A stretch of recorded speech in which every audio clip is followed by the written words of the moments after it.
Liberia has delivered a decisive message to the continent.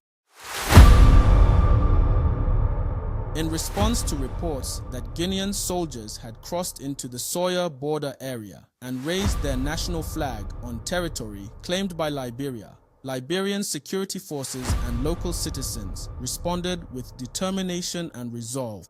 The Guinean presence was pushed back, and Liberia reaffirmed its authority over the land it regards as part of its sovereign territory. This development deserves recognition.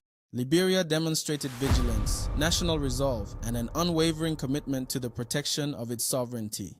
The defense of territorial integrity is a fundamental attribute of statehood, and in this instance, Liberia acted with firmness and clarity. Yet this moment also presents an uncomfortable but necessary question for the African continent.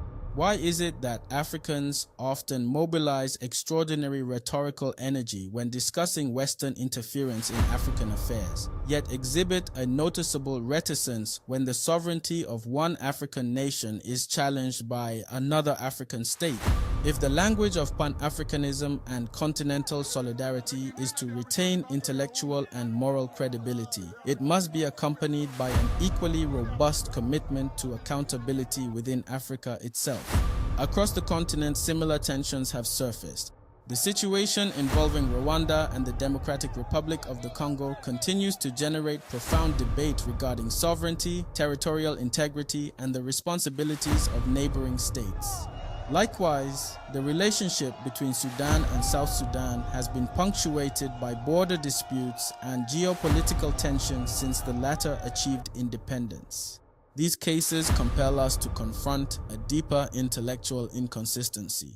Why does the continental discourse on sovereignty appear so vigorous when external actors are implicated, yet so muted when the challenge emerges from within Africa itself?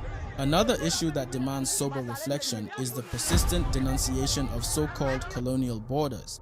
While it is historically accurate that many African boundaries were demarcated during the colonial era, it is equally true that these borders have been formally recognized by African governments for decades and are embedded within continental legal frameworks.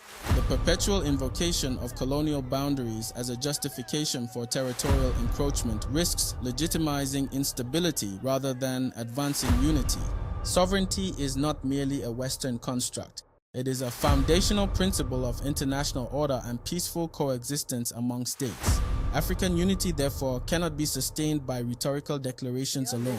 It must be grounded in a disciplined respect for sovereignty, territorial integrity, and diplomatic engagement among African nations.